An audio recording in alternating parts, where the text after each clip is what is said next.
Hey guys, welcome back to another episode of this channel. My name is Keika. I'll be going over textbooks, chapter by chapter, section by section. This video will be going over Chapter 2's Concept 2.2. An element's properties depends on the structure of its atoms. And we're just going to get started, okay? Each element consists of a certain type of atom that is different from the atoms of any other element. An atom is the smallest unit of matter that still retains the properties of an element. Atoms are so small that it would take about 1,000,000 of them to stretch across the period printed at the end of the sentence. We symbolize atoms with the same abbreviation used for the element that is made up of those atoms. For example, the symbol C stands for both the element carbon and a single carbon atom. So here I wrote, an atom is the smallest unit of matter that still retains the properties of an element. Okay? Subatomic particles. Although the atom is the smallest unit having the properties of an element, these tiny bits of matter are composed of even smaller parts, called subatomic particles. Using high-energy collisions, physicists have produced more than 100 types of particles from the atom, but only 3 kinds of particles are relevant here: neutrons, protons, and electrons. Protons and electrons are electrically charged. Each proton has 1 unit of positive charge, and each electron has 1 unit of negative charge. A neutron, as its name implies, is electrically neutral. Protons and neutrons are packed together tightly in a dense core or atomic nucleus at the center of an atom. Protons give the nucleus a positive charge. The rapidly moving electrons form a cloud of negative charge around the nucleus, and it is the attraction between opposite charges that keeps the electrons in vicinity of the nucleus. Figure 2.4 shows 2 commonly used models of structure of the helium atom as an example. So here is the figure 2.4, the simplified models of helium. So in figure A, this model represents the 2 electrons as a cloud of negative charge, a result of their motion around the nucleus. So we see the cloud of negative charge, which is the 2 electrons, and the 2 positive protons in the center, in the nucleus. And in the second figure, we see the electrons outside on a circle around the nucleus. And this is the protons, which is equal to the number of electrons. Okay?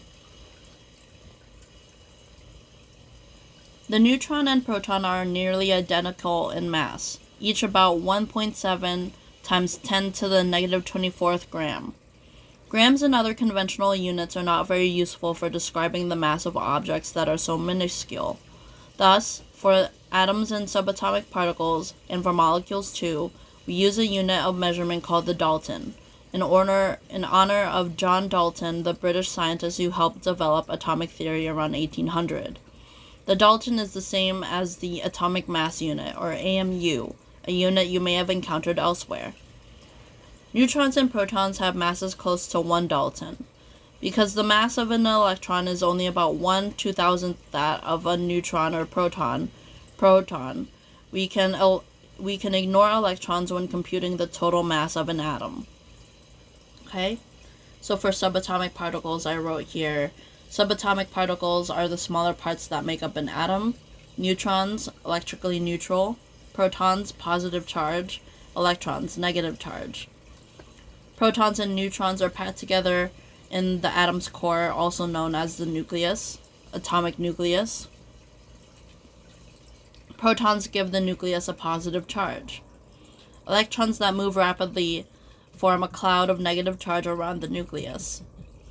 And the electron's opposite attraction between positive and negative charges keeps the electrons within vicinity of the nucleus. Neutrons and protons are nearly identical in mass. Dalton, or AMU, is used to describe the unit of subatomic particles.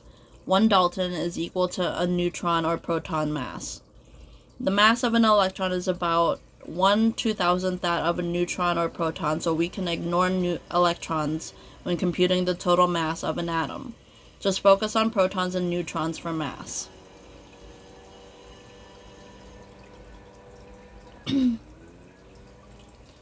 So, atomic number and atomic mass.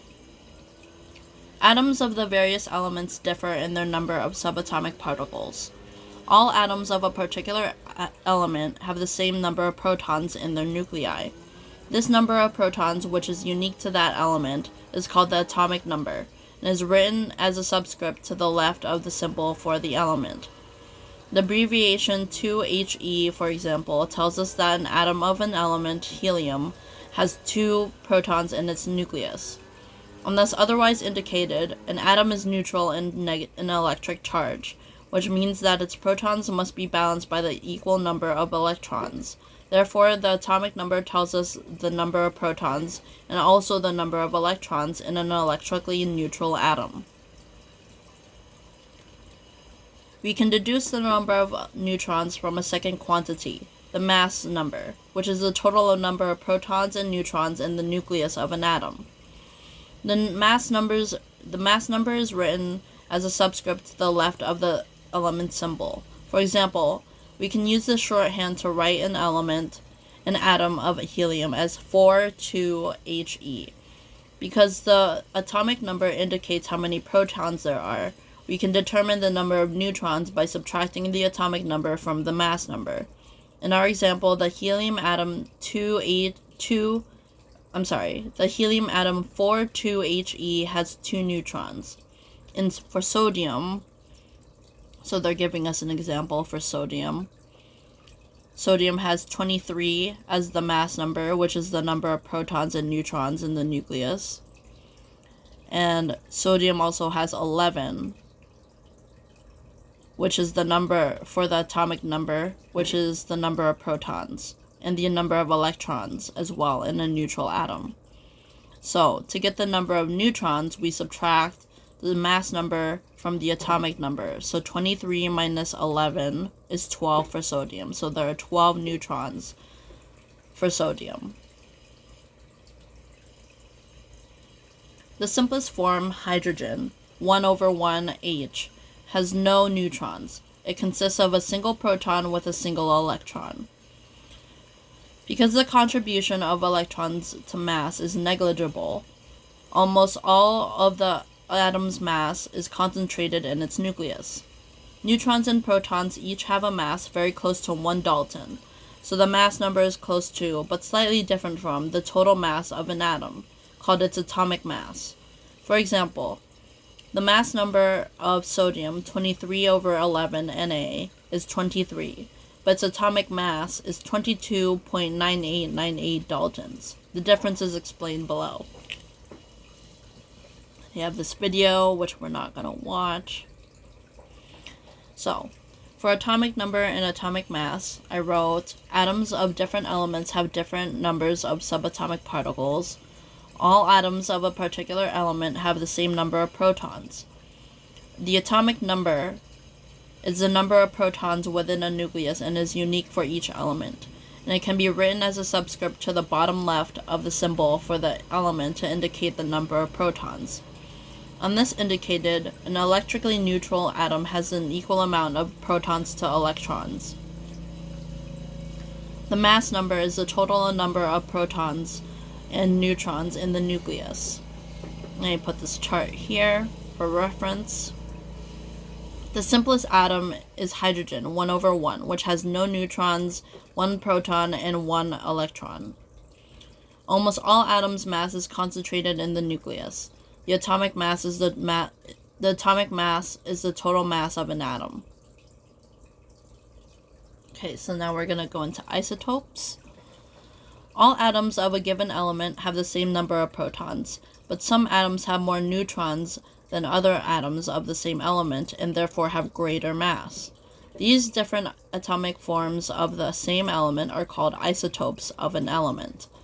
So isotopes have different numbers of neutrons and therefore have greater mass. In nature, an element may occur as a mixture of its isotopes. As an example, the element carbon, which has the atomic number 6, has 3 naturally occurring isotopes.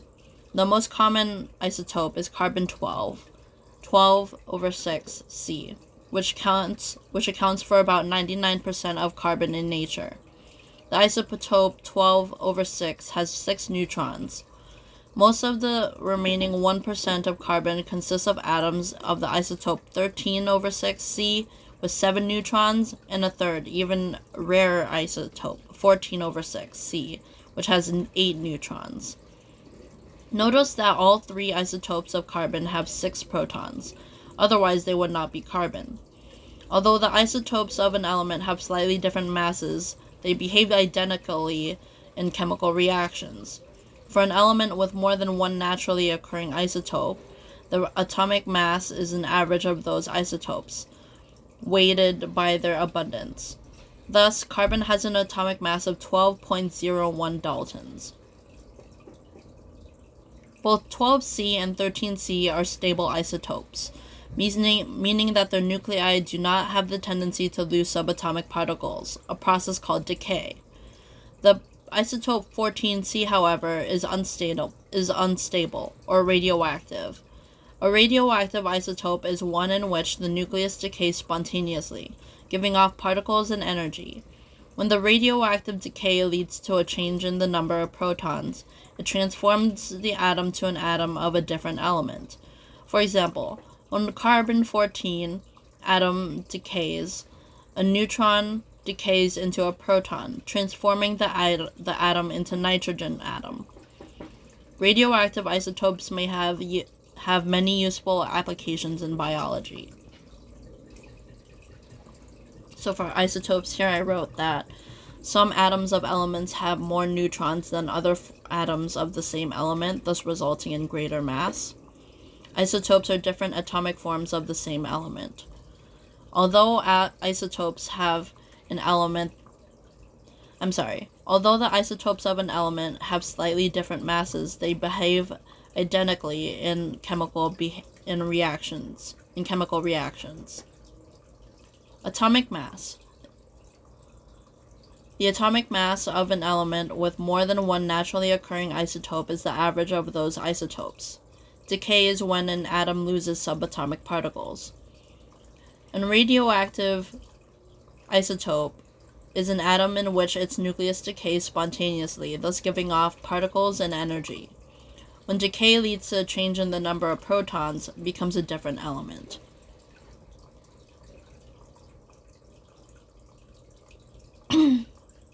Radioactive tracers. Radioactive isotopes are often used as diagnostic tools in medicine.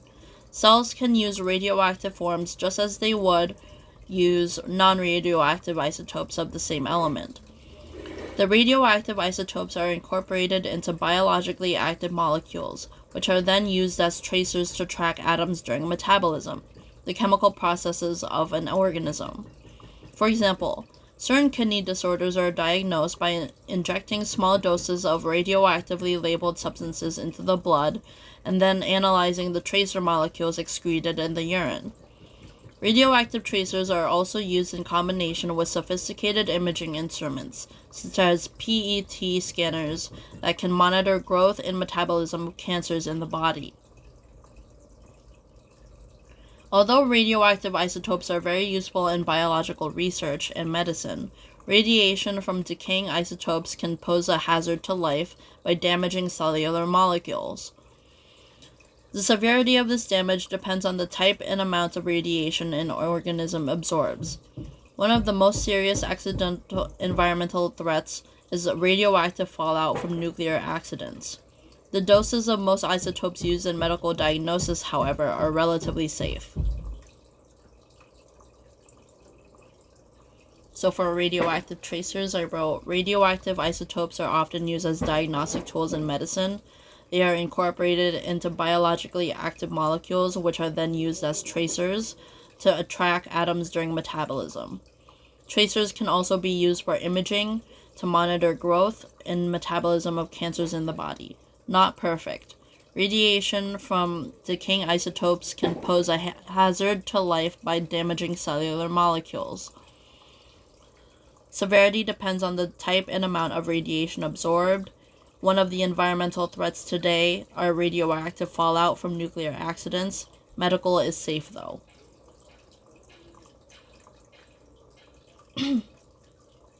Radiometric dating. Evolution. Researchers measure radioactive decay in fossils to date the relics of past life.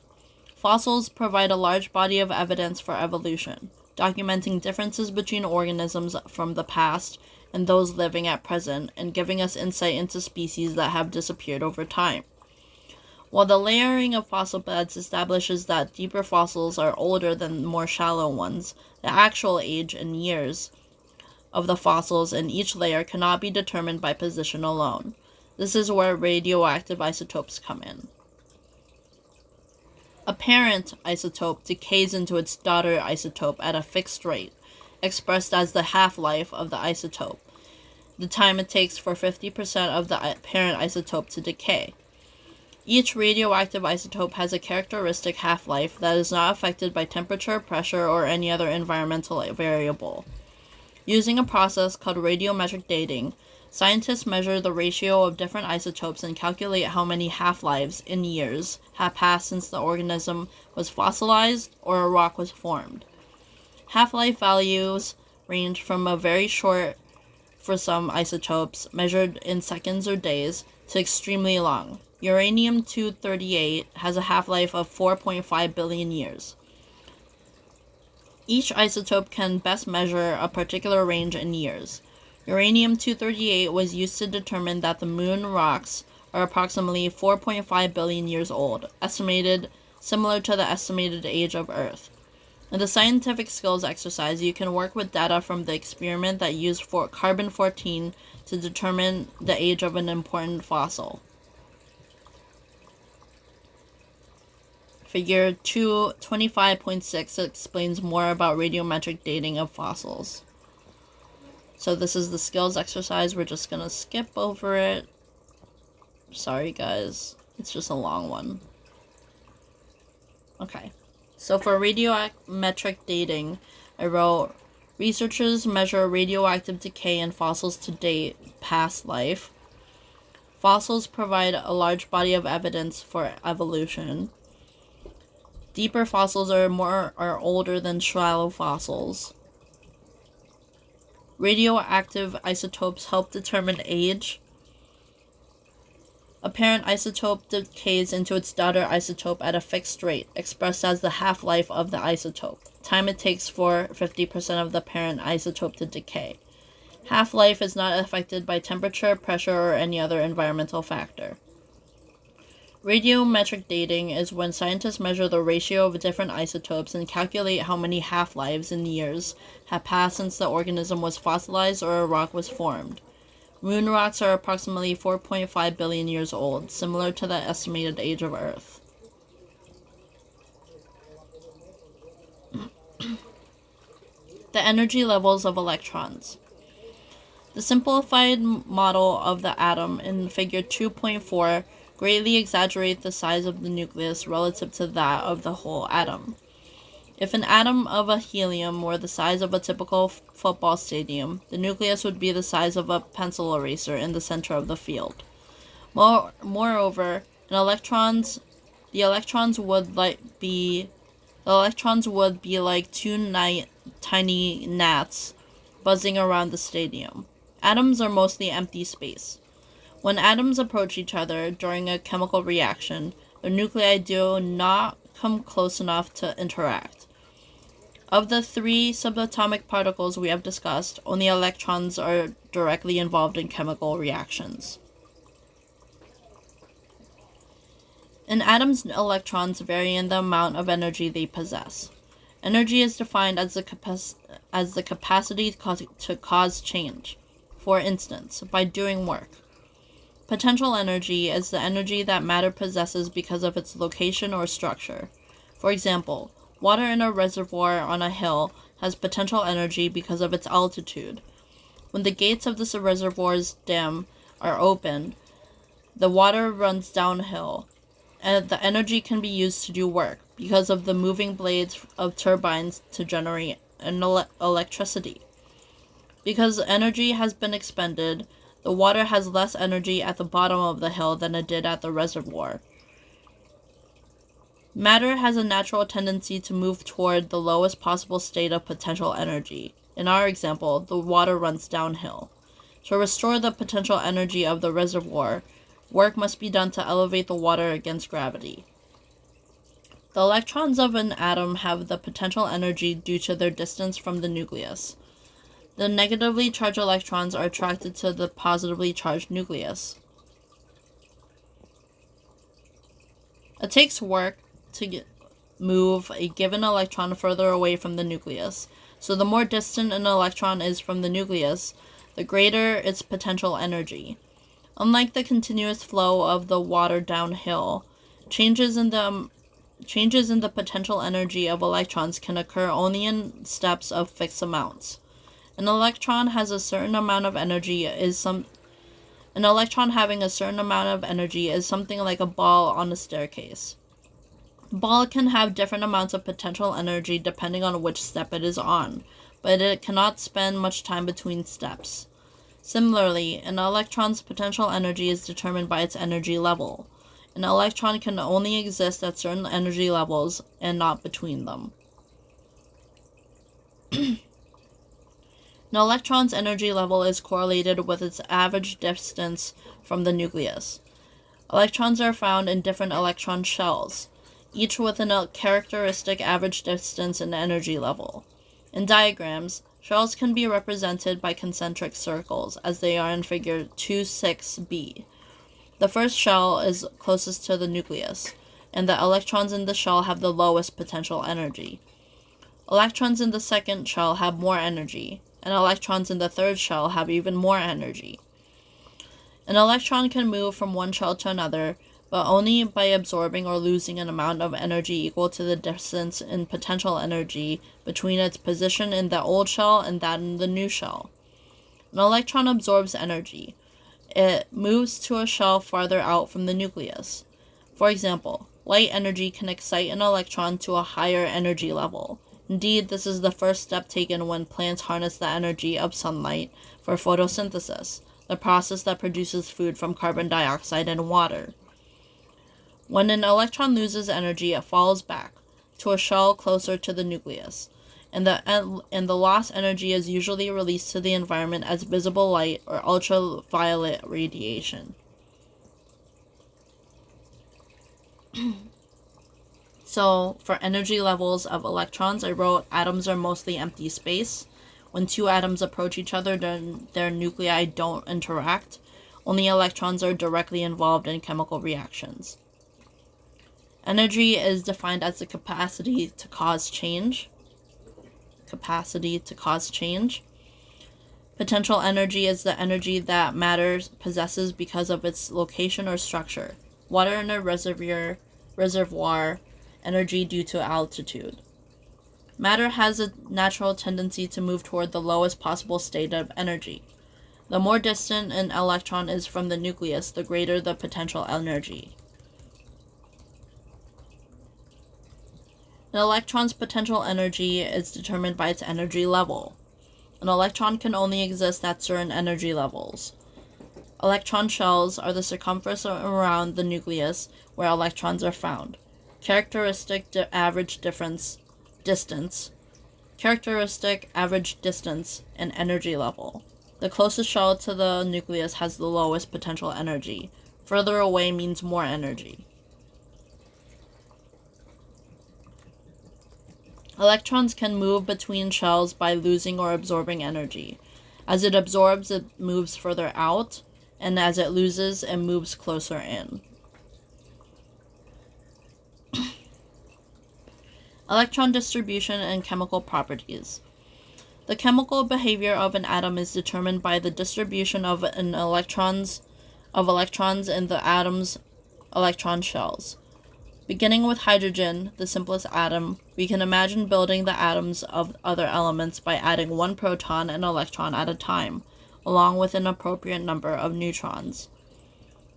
Figure 2.7, a modified version of what is called the periodic table of elements, shows this distribution of electrons for the first 18 elements, from hydrogen to argon. The elements are arranged in 3 rows, or periods, corresponding to the number of electron shells in their atoms. The left to right sequence of elements in each row corresponds to the sequential addition of electrons and protons. Hydrogen's 1 electron and helium's 2 electrons are located in the first shell. Electrons, like all matter, tend to exist at the lowest available state of potential energy. In an atom, this state is the first shell. However, the first shell can hold no more than 2 electrons. Thus, hydrogen and helium are the only elements in the first row of the table. In an atom with more than 2 electrons, the additional electrons must occupy higher shells, because the first shell is full. The next element, lithium, has 3 electrons. 2 of these electrons fill the first shell, and the third electron occupies the second shell. The second shell holds a maximum of 8 electrons. Neon, at the end of the second row, has 8 electrons in the second shell, giving it a total of 10 electrons. The chemical behavior of an atom depends mostly on the number of electrons in its outermost shell. We call these outer electrons valence electrons, and the outermost electron shell as the valence shell.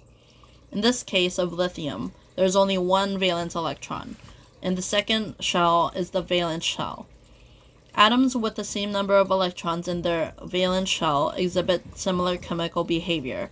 For example, fluorine and chlorine both have 7 valence electrons, and both form compounds when combined with the element sodium. Sodium fluoride is commonly added to toothpaste to prevent tooth decay, and as described earlier, sodium chloride is table salt. An atom with a completed valence shell is unreactive, that is, it will not interact readily with other atoms. At the far right of the periodic table are helium, neon, and argon, the only 3 elements shown in figure 2.7 that have full valence shells. These elements are said to be inert, chemically unreactive.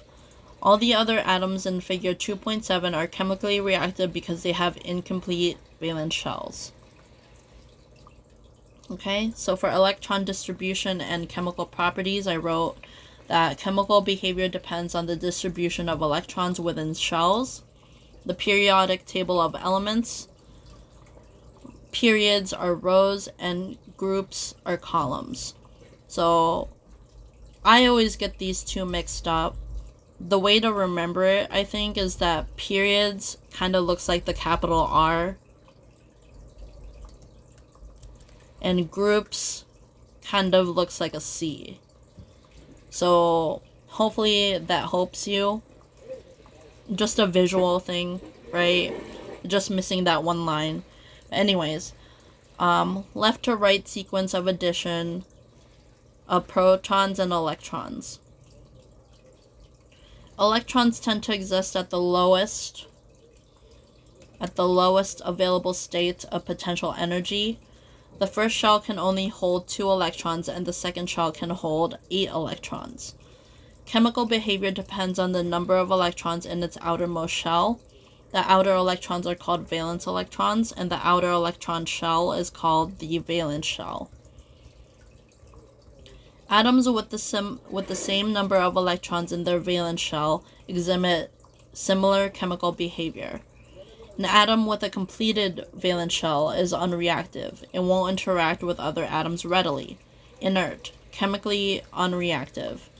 Atoms with incomplete valence shells are chemically reactive.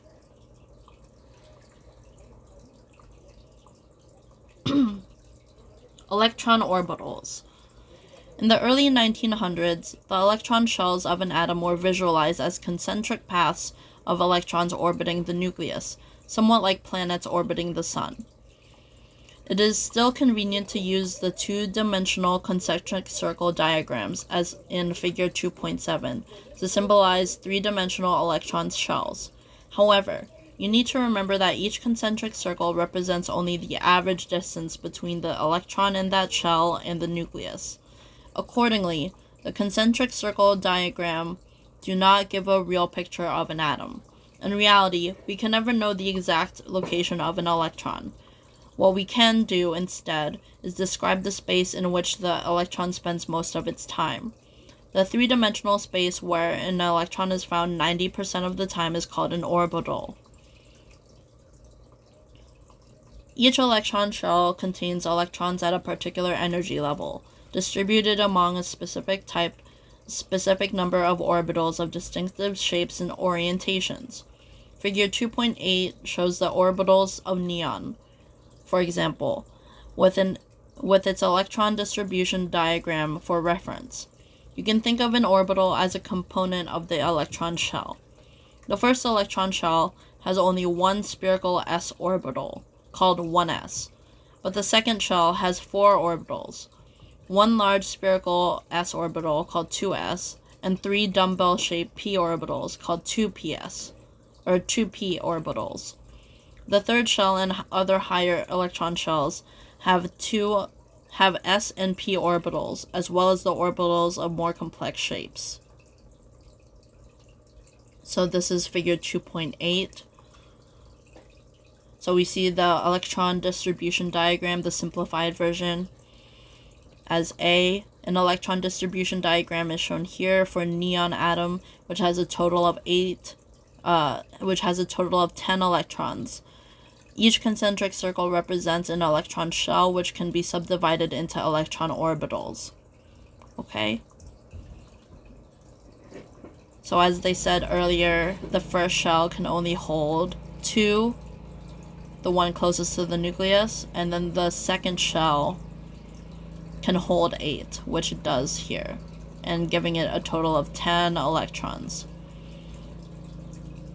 And here is figure B. Separate electron orbitals. The three-dimensional shapes represent electron orbitals, the volumes of space where electrons hold an atom are most likely to be found. Each orbital holds a maximum of 2 electrons. The first electron shell, on the left, has one spherical s orbital, designated 1s. The second shell, on the right, has one larger s orbital, designated 2s, for the second shell, plus 3 dumbbell-shaped orbitals called p orbitals, 2p for the second shell. The 3 2p orbitals lie at right angles to one another along an imaginary x, y, and z axis of the atom. Each 2p orbital is outlined here in a different color.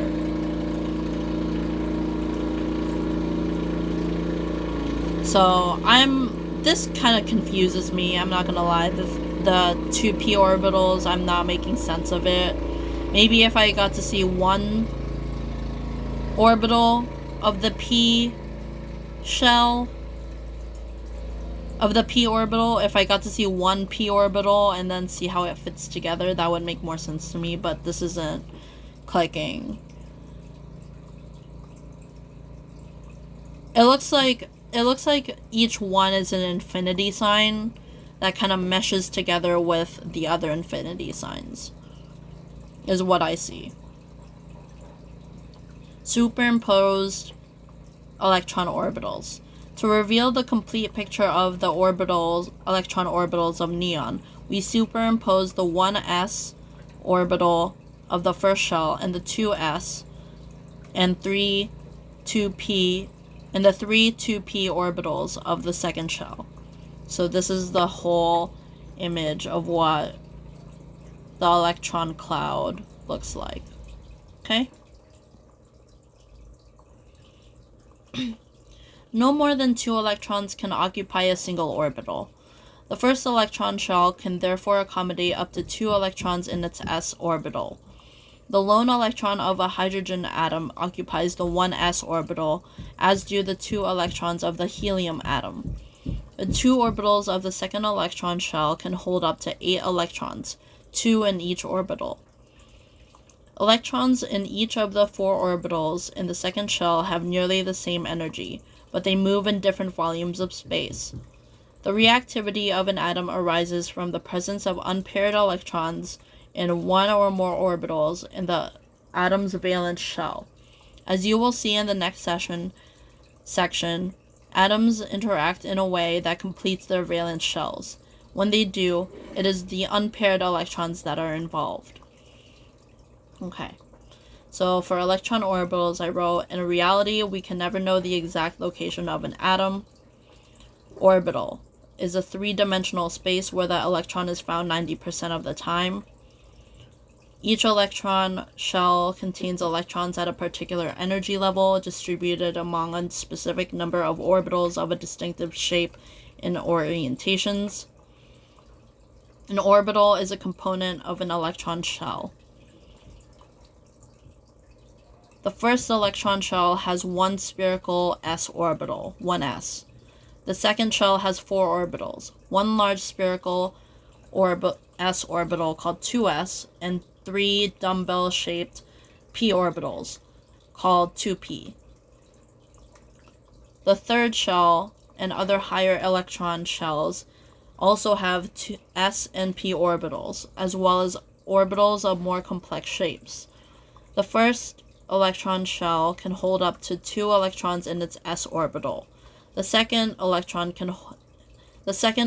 shell has 4 orbitals, which can hold 2 electrons in each one, thus a total of 8 electrons in the second shell.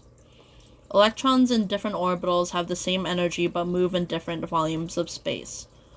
Reactivity of an atom depends on the presence of unpaired electrons within the orbitals of the atom's valence shell. Okay? So that's it for concept 2.2. An element's properties depend on the structure of its atoms. I'm just going to scroll up. So we went over subatomic particles, atomic number and atomic mass, isotopes, radioactive tracers, radiometric dating, the energy level of electrons, electron distribution and chemical properties, and just now, electron orbitals. Next video, we'll be going over concept 2.3. The formation and function of molecules and ionic compounds depends on chemical bonding between atoms. So this is our list here. We're going to go over all this stuff, and I can't wait to see you guys next time. So have a great evening, take care of yourselves, and good luck with your studies. See you next time. Bye.